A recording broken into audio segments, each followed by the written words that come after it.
Hi guys, Dave Wilson here again, and today another Celtic bracelet to show you. Different to the first one, so if you haven't seen that video, do check that out, because that's a 45-minute video and there's lots of advice and tips in there about how to make these little Celtic knots and get them consistent. So do subscribe, do check it out. So today I'm going to show you a really simple Celtic knot version. Really easy to make, very quick, very easy. So let's make a Celtic bracelet. Grab some silver, follow me. As they say on TV, here's one I made earlier. So this is 8 inches long.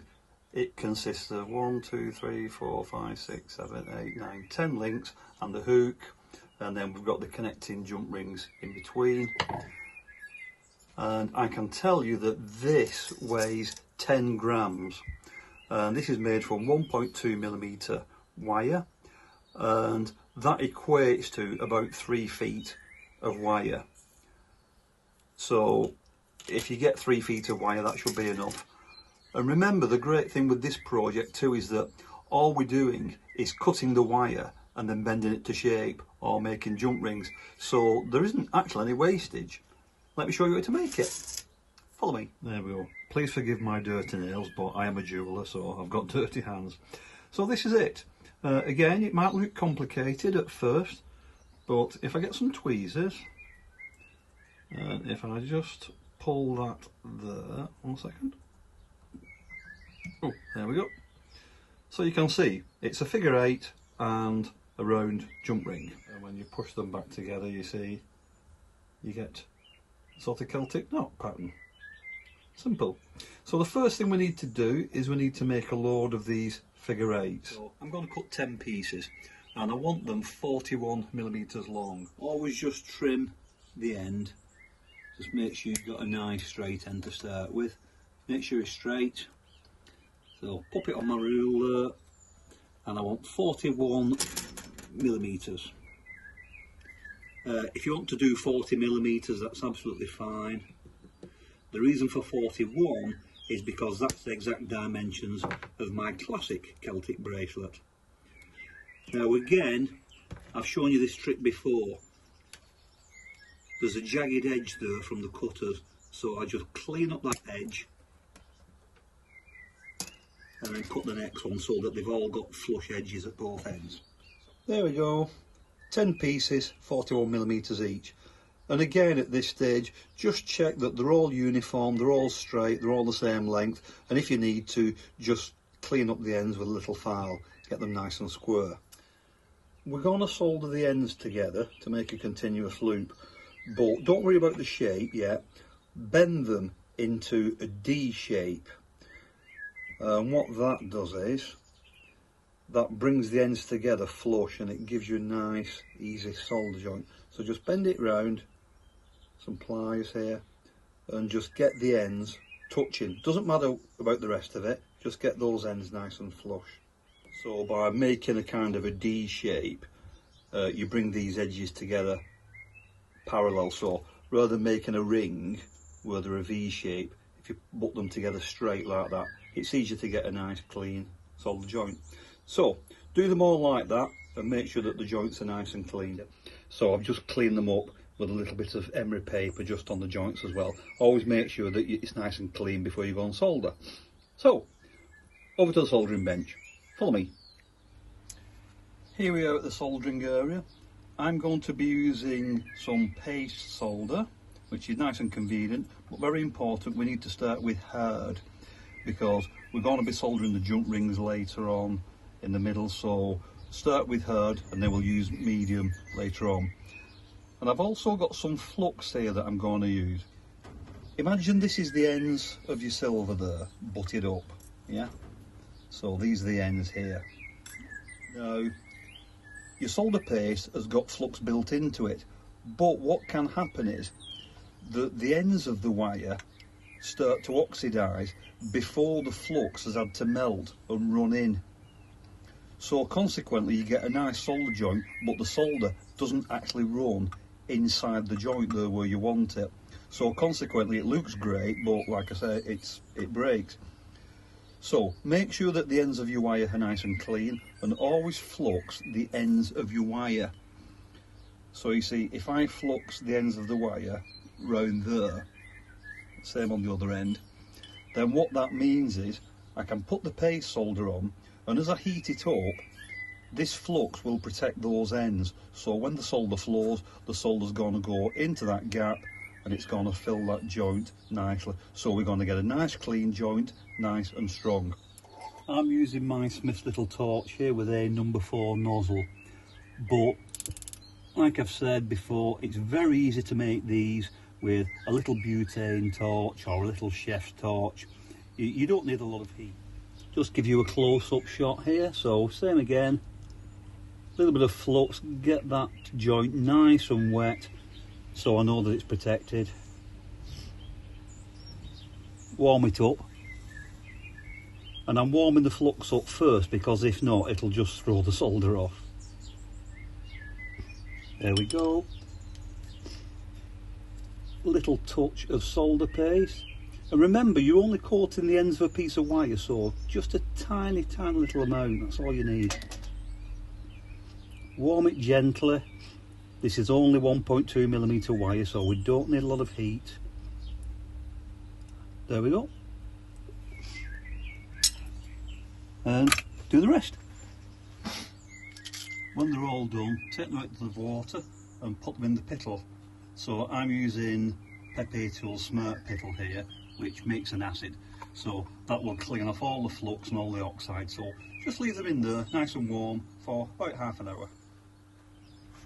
Let's take a look.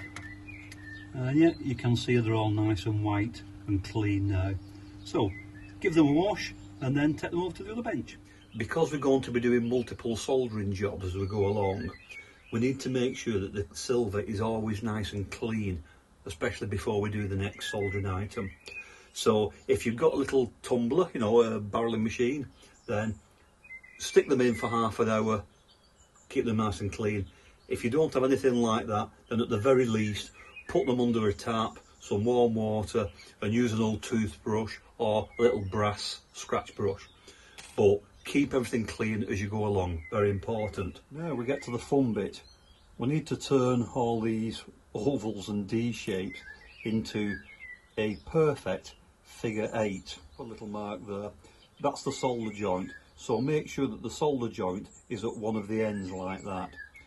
The reason for this is that when we come to join the bracelet together at the end, all your solder joints will be hidden by the jump rings. Little trick here to help you. Round nose pliers. So I want to make sure that that solder joint is at one of the ends. So just pop in the round nose pliers and I'm opening them. Okay, I'm using my fingers like that to just open them.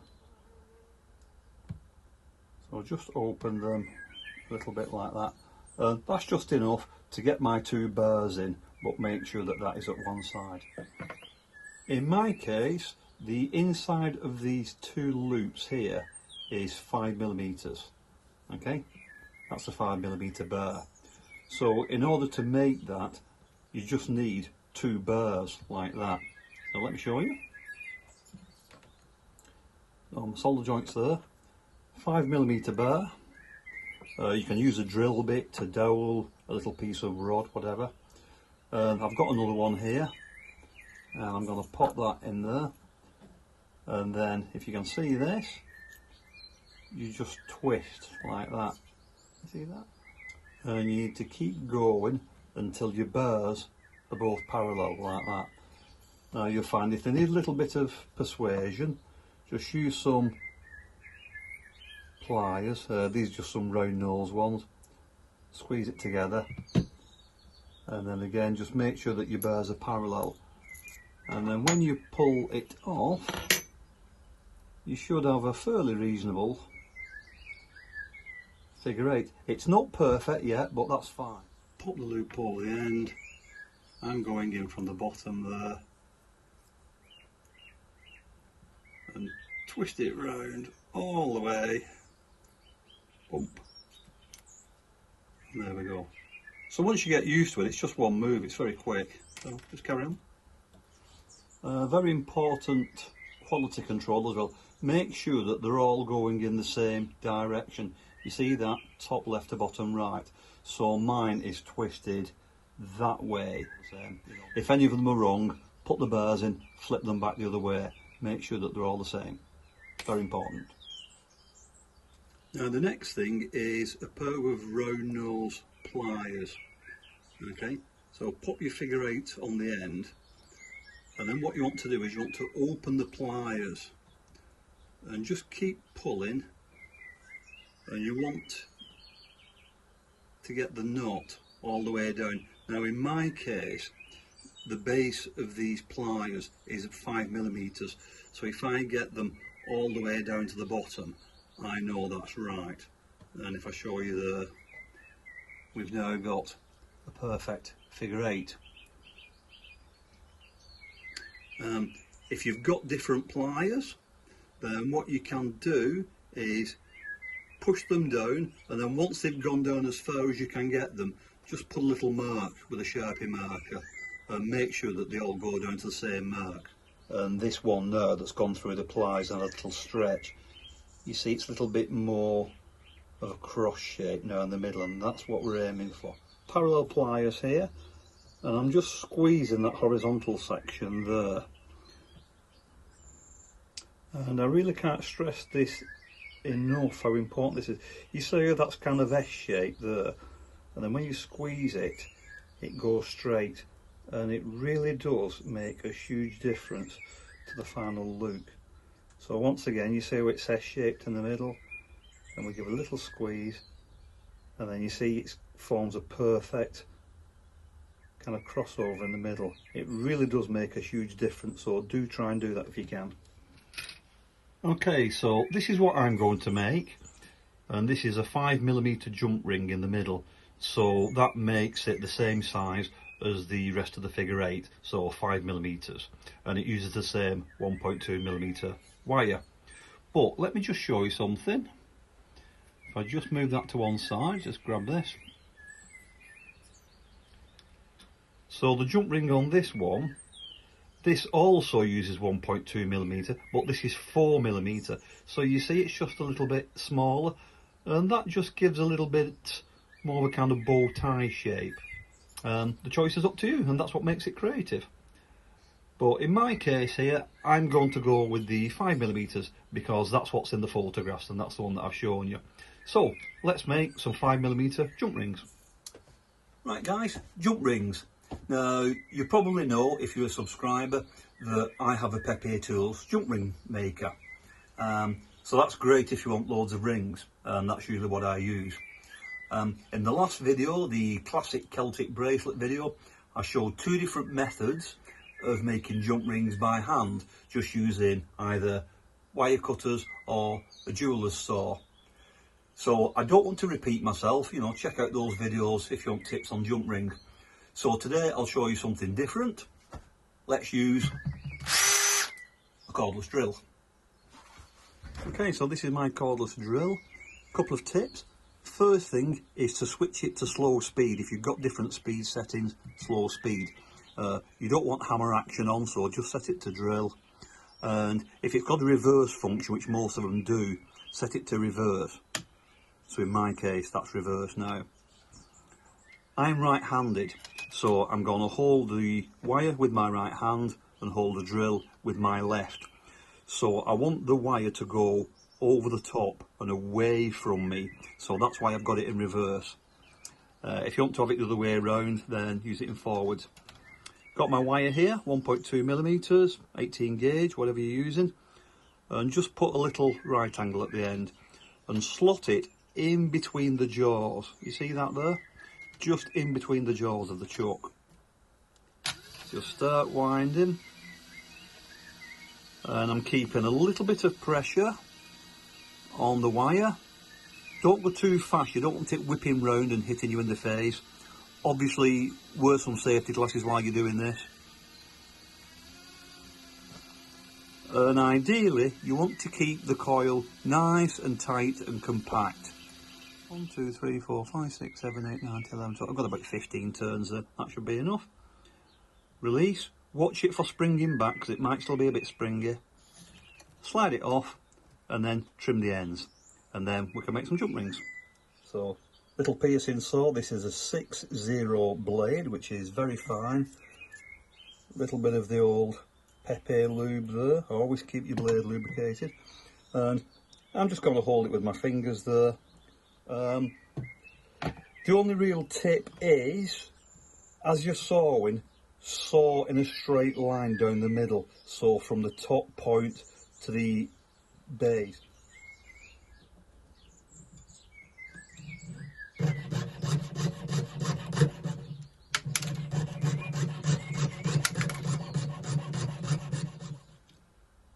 And there we go. So I've got about 15 jump rings there. A couple of seconds, all it takes. There we go. Just whittle, whittle. There you go. So close them all and then we'll go and solder them. The only thing to say is make sure that you use hard solder. So again, the figure 8s are hard soldered, these jump rings are hard soldered, so we can then use medium or easy to link them all together at final assembly. So I'm just going to flux them all. I'm just going to pour some flux into this little crucible here. And I'm just going to dunk them all in there. The crucible has no significance, it's purely just to wet them. Just warm that up.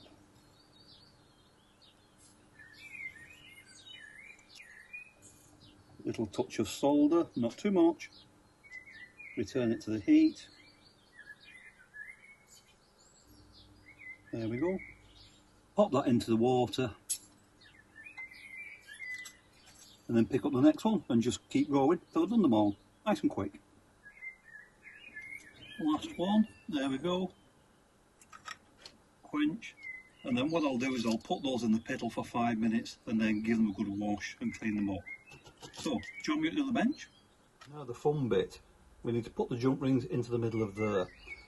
And you need to try and aim for the middle there. So if you put it in the middle, it's a little bit fiddly. And then you give it a squeeze and push it in there. And then very important, adjust it, just use your thumbnails, and you want to make sure that that cross, that X, is in the dead centre of that circle. Yeah, you see what that is. Little tip for you, if you find that it's too tight and you just can't get it in, hold it firmly in one hand, get one of your bars, you know, your 5mm before, and just move it away from yourself just a little bit. And what that will do is that will open up that gap there. So you should find now you've got room to push it in. Let's just try that one. There we go. Now that's quite tight, but that's good. This is very important. You want some tension on it, because if not, it's going to move while you take it over to the soldering area. So do keep them nice and tight. Don't open it too much. Vice versa, if it's a little bit loose and it's not holding onto it, just get some pliers, and where it crosses over in the middle, just give it a little squeeze and that will tighten it up again. Not too much, just a little gentle squeeze. Okay, so I've put a little mark there. That's where my solder joint is on that jump ring.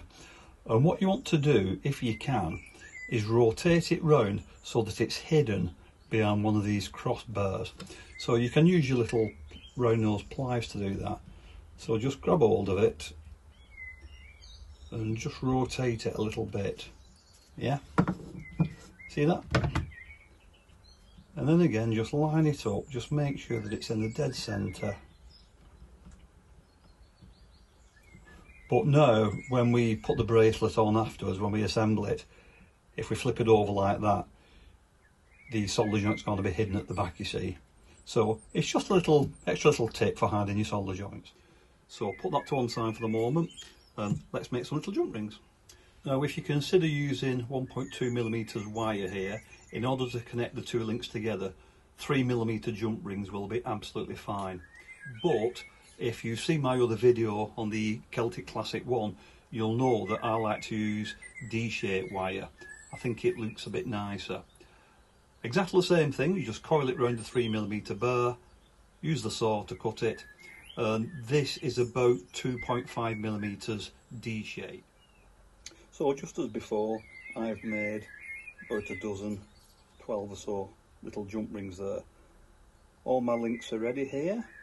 They're ready to go soldering. So the last thing before we go and solder is to make a little hoop. So a piece of wire, again 1.2 to match everything else. And you want it about 5 centimeters. So this is just over 5 centimeters, just over 2 inches. That'll be absolutely fine. And you want to make a little loop at one end. Okay, I'm going to cut it horizontally there so that it's kind of flush, just there. That's it. There we go. So you see that? So next I'm going to bend a loop. So again, I've got my flat round pliers and I've come in from that edge, oh I don't know, just a few millimeters, maybe 1/8 of an inch. You see that there? And I'm now going to bend a loop again at the base of the pliers. Try and get it 5 millimeters or as wide as you can, all the way around. I'm now going to get my flush cutters and I'm going to cut it flush with the end of that big loop there, about that. And the last thing is to just hold it right at the tip, and I'm just making a tiny little bit there. You see that? Just there. And I'm just going to get some pliers and just close that up there, so I've got a little bulb. Okay, and if we give it a little squeeze, you see. So here's the knot. Once again, just before we solder it, make sure that it's just absolutely lined up and it's all as it should be. Little brush, and let's put some flux on it, and we're going to solder it where the ring touches those two crossbars. So there's 4 places, 1, 2, 3, 4. Okay, easy solder this time, easy, because we've already got solder joints on the end of the figure 8 and we've got a solder joint on the ring. So we're using easy solder now, and this just gives us a little bit of a merging because this melts at a lower temperature. So hopefully, if we're careful, we can solder this without melting the previous joints. So just start by warming it, let that solder paste warm up. You see it's fluffing up there. And then just start to apply a bit of heat. 1, 2, 3, 4. And like I said before, once one of them goes, you'll find that the others go very quickly. So, you know, don't keep the heat on it, take the heat away. Just solder these hoops. I've got 2 of them, and I've got a spare if something goes wrong. Just dunk them in the flux. Dunk them in the flux. So I'll hard solder here, and then when I connect them onto the final bracelet, I'll use some medium or some easy, whatever I've got. And just warm it gently. There we go, that's gone. On there. So that's all the nuts and a couple of hoops. Right, before we join them together, I just need to take the twist out of them. So you see how that's a little bit twisted. That's fine, that's the way they all come out, don't worry about it. But I'm just going to get the parallel pliers there, pop it in the jaws. These have got nylon joys so they won't scratch the metal. And just give it a little squeeze. There we go. And it just takes that twist out, it flattens them all down. If you've not got a pair of these nylon jaw pliers, use a plastic mallet, a rawhide mallet, or a block of wood. Just squash them down a little bit, get them flat. Okay, so I've now got one of my little 3mm jump rings. I'm using the D-shaped wire like I mentioned. So just pop a couple on your jump ring and then just twist it to close it. try and put your solder joints all on the same side. I mean, hopefully you won't be able to see them, but if you can, put them all on the same side, and then that can be the back. I'll make the bracelet to 8 inches, and then if a customer wants it shortening, I can take a link out, that'll take me down to 7, take 2 links out, 6.5, and then I can micro adjust it with little jump rings at the end, if need be. So, final time, let's go to the soldering area. As you've seen before, I've got my locking tweezers here. What you want to do is try and hold the jump ring and then let the chain drape either side, so that gives you as much space as you can at the top, so you're not going to solder everything together. Little touch of flux, and I'm just going to warm that up. Easy solder now. Remember, the ends of the links are hard soldered, so we're using easy now. What I'm going to do is I'm going to angle my flame upwards. Okay, so I'm not pointing at the links, I'm just pointing at that jump ring, so I'll try and do it from your side so you can see. Just angling the flame upwards. And there we go, that's done. Now do be aware that that's hot now, so when you get the next one, just use some tweezers, get the next one, put that in your locking forceps and just carry on. Simple as that. So there we go guys, that's everything soldered up now, all fully assembled, and I've just given it a little clean. So the last thing that you might have seen me do before is I'd just like to squeeze these little links to make them oval. So I'll just show you that. This helps to hide the solder joints. So if you put the solder joint at one end, either left or right, doesn't matter, some parallel pliers, and I'm just giving it a little squeeze, not too much, just making it slightly oval. There we go. And then again I'll go along and do that with all the others, all the way along.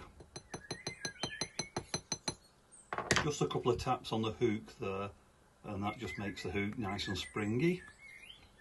Okay, and then finally I'm just going to do a little bit of quality control.